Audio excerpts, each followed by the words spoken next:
He asked, "Is red your favorite color?" I said, "It's the color I most often see. I've had to choose between my artistry and my family." He said, "Color us red. Enlighten me." I said, "He caught me getting high. Didn't know what I was doing, just saw tears streaming down my eyes. Thought maybe it was something that he had done, sat right next to my left leg, rubbed my back and assured me everything was okay. Wondered if I was crying because I got a call from his teacher, or if it was because he had a red day.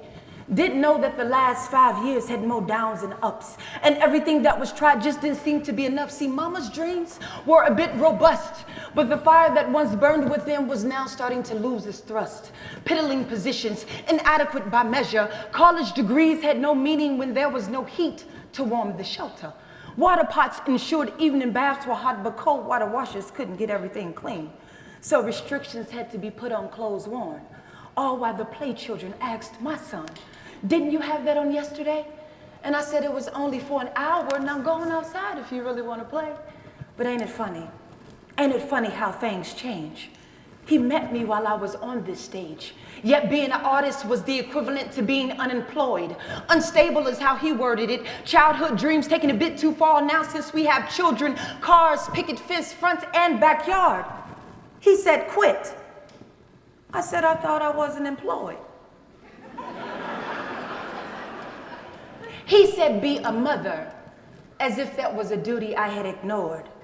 But there it was, on the table. Your family or your artistry, choose. Never perplexed about what I had to do, but why should I bow down to a fool?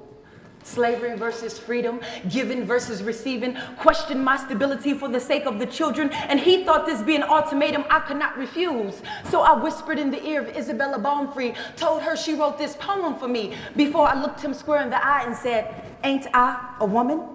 Then a mother is something I'm going to always be.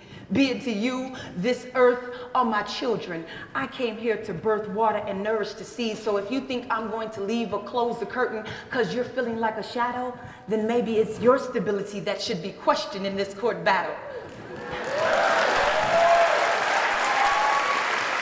But ain't it funny? Ain't it funny how things change? See, I never considered myself a user or an abuser. Lived that destruction while it ran its course through my daddy's line. Promised to quit, but like an addict, one hit was never enough, and getting another occupied most of my time. Every chance on that line. Stolen moments of enjoyment, entertaining and repugnant, but I had to write. Those dead trees injected life into my nights, and every night it would ease my state of mind. Langston warned me through those dreams deferred, but never did I think people would hate on the pedagogy of words. So I'm in dark places, moonlighting just to formulate subjects and verbs.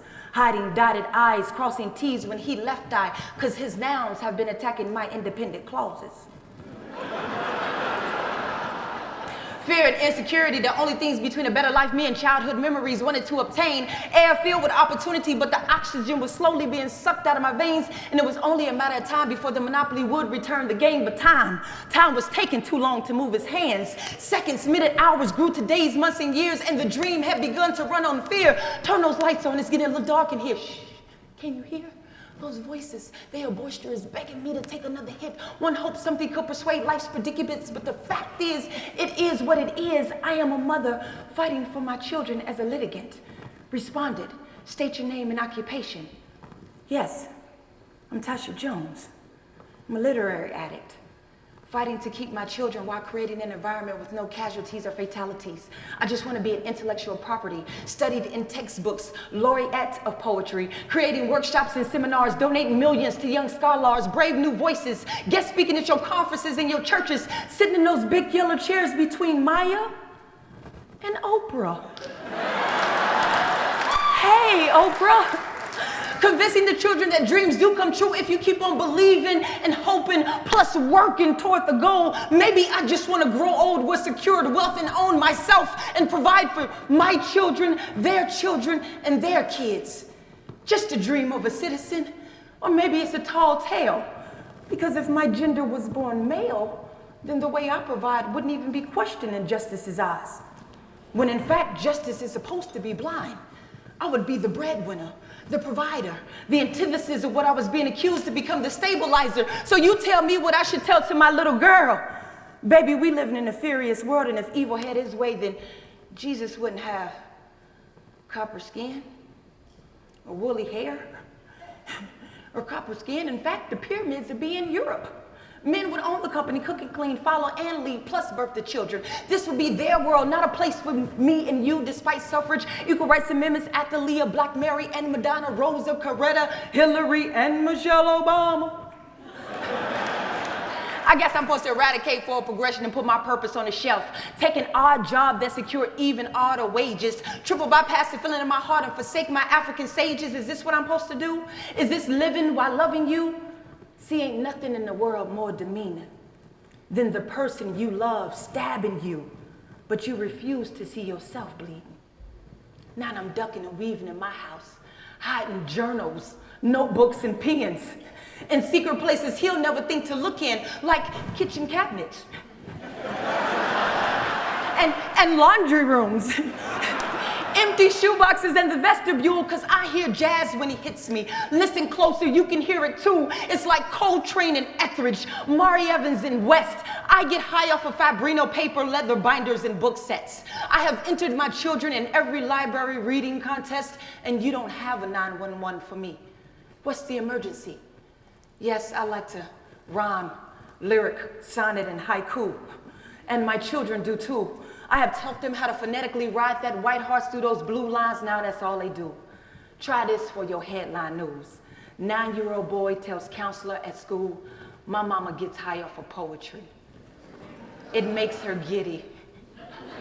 She reads and writes to us plenty. There's no deficit in literature, but we may be a little math needy. She takes us to coffee houses and theater shows. We've already met the last poets and seen August Wilson's lessons in pianos. My sister speaks in vibrato while I like prose. And sometimes we leave early so daddy won't bloody her nose. And sometimes they argue about why she won't let it go, but she say those are just letters and words. And too many people fought and died for those letters and words, so she gotta hold on to teach us how to dream, create heaven when hell is in the midst of things. My daddy says she's addicted, but she just murmured a wee. And he caught me. He caught me getting high. He caught me getting high off my own supply. Put a nickel in the bag, puff, puff, pass to myself. I get high with myself.